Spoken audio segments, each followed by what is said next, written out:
Hi Francisco, so I am Mara and I am responding to your query for a personal reading, and this is dealing with seeking a relationship and sex.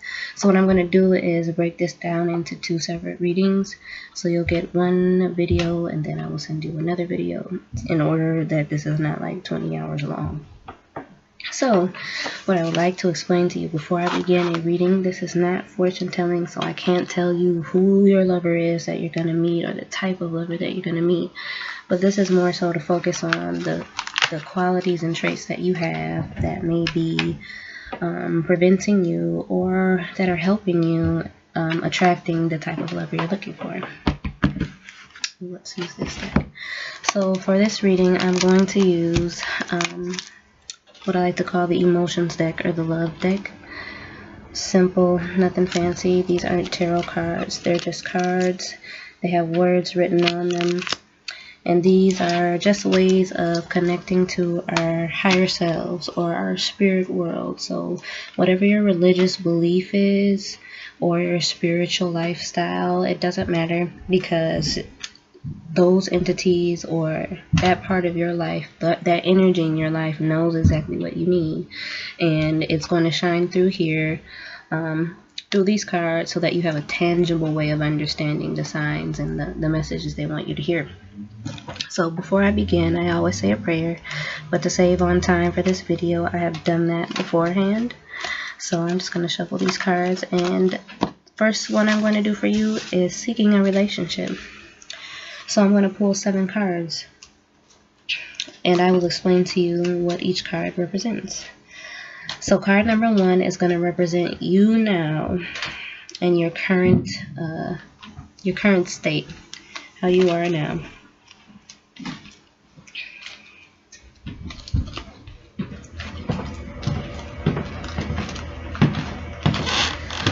So I have pulled the card Deception. So this means right now, and I like to tell people, don't be put off by the messages that you get on the cards, because half the time, whatever you think in your mind is probably not what it is. But let's talk about it. So from this card, Deception, this means that you're deceiving yourself or you're not being honest about something. Perhaps you are seeking a relationship, or maybe you're already in a relationship and not sure about that and you're trying to get out of it.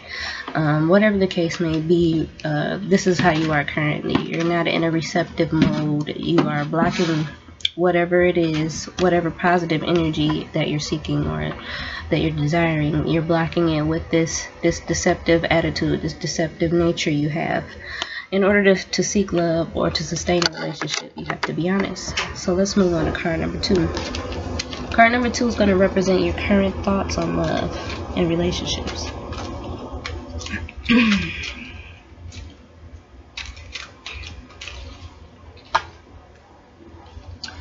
Self-love.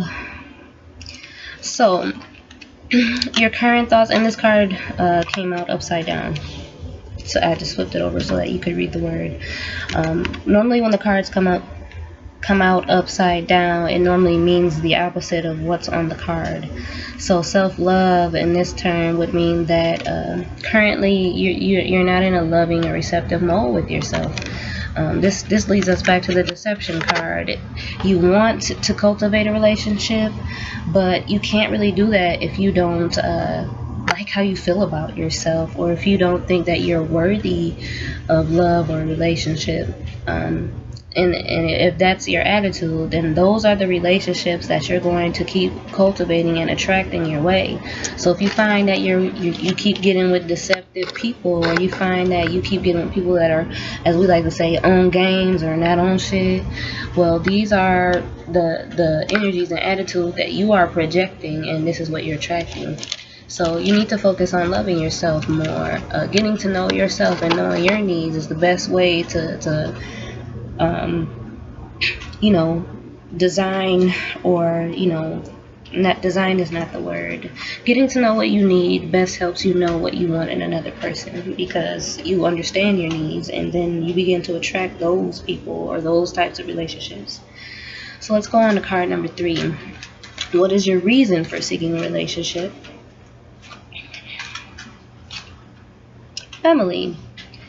So your reason for seeking a relationship or wanting to start a relationship is because you want to have a family now. You want to have you know, the family that we all see on TV, that wife and that husband and maybe 2 kids or 3 kids and a home, that home environment. Just that's what you're longing for right now. And again, going back to the previous 2 cards, the only way that you're going to build a strong family and that you're going to be able to connect to someone who's on the same level and that wants the same things is if you start changing your perception about love and about yourself, how you see yourself. You don't want to get into a relationship, you know, feeling shitty, because then you're probably going to treat the other person poorly. And then that just defeats the purpose of being in a relationship. So we're going to move on to card number 4. And these are the gifts that you have to offer in a relationship.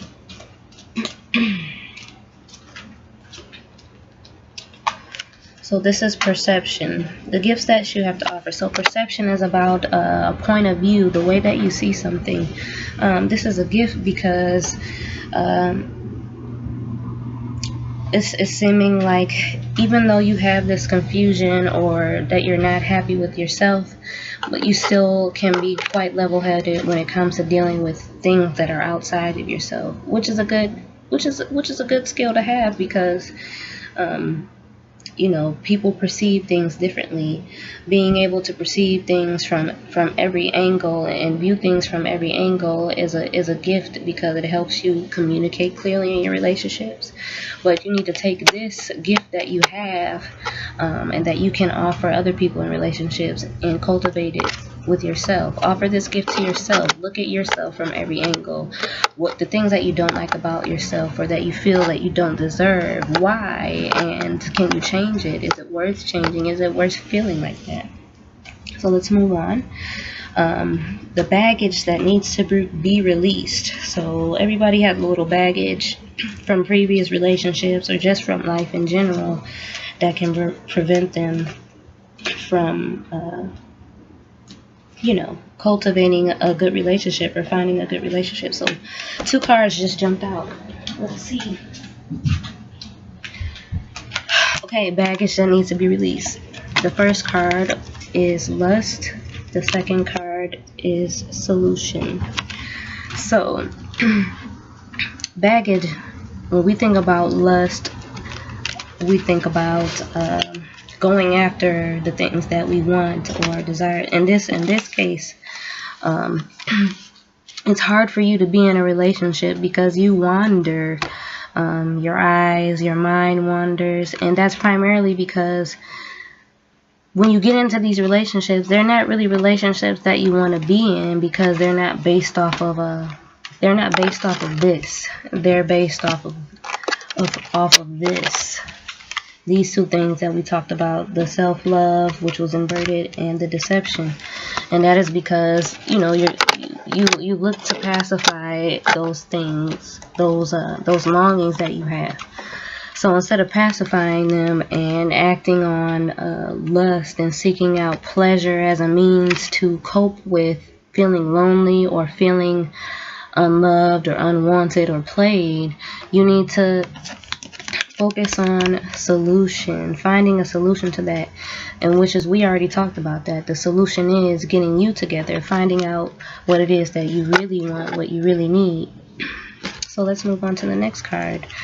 This card number 6, is the attitude that you need to cultivate, or the attitude that you should cultivate concerning seeking a relationship.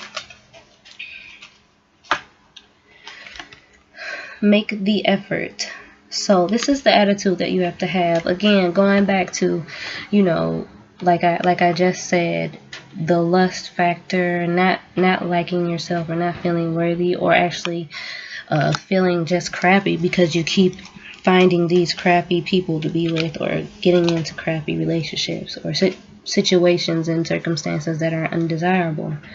You have to make the effort. You can't expect apples to grow. If you're planting lemon seeds, you know, you're going to get lemons. Lemons are sour, and if you have a sour attitude, and if you're viewing the world in a sour way, or viewing women or love or relationships in a sour way, then that's exactly what you get. So you have to make the effort, and this also means making the effort with yourself. Again, going back and finding out what it is you need to know that makes you happy. What do you do that makes you happy? How do you show yourself love? How do you show yourself appreciation and affection? All the things that you want from another person, you have to do for yourself first. If you're not willing to do those things for yourself, then it definitely doesn't make sense for anyone else to go out of their way to do those things. So the last card is action steps, or something to consider. Something you should consider on this journey to finding love. Again, see, it's no lie. The angels are letting you know you need to check yourself, check your attitude. So this card says examine your attitude. This is something to consider. Examine the attitude that you have. It doesn't make sense for me to keep repeating the same thing over and over, because I've said this has been the whole thing of the reading. Your attitude, your view, the way you feel about yourself. So again, the way you feel about others, the way you feel about love. You need to examine your attitude. If you want positive outcome, you have to have a positive attitude, and you have to put in the work. Now, putting in work doesn't mean that it's just going to be easy, and because you're thinking happy thoughts that everything is going to be happy-go-lucky, peach keen. No, this means that you're going to be ridding yourself of negative energy, and that means inside and outside of yourself. And this also means that you have to work past the temptations. You have to work past that lust factor. You have to work past being afraid to be vulnerable and open with somebody and closing yourself off because you've been hurt so many times, or because you're tired of being played, or maybe because you're the player and you don't like the taste of your own medicine. So with that being said, keep it positive and keep your attitude in check. If you want something good, then go for it. Don't put yourself down, and don't put others down. Don't blame others for the misfortune. Just learn to use your perception again and your discernment, and you will be well on your way to finding and building yourself up, so that when you do meet somebody, you'll have something substantial to offer them. So I'm going to end this reading, and now I'm going to jump into your next reading. All right.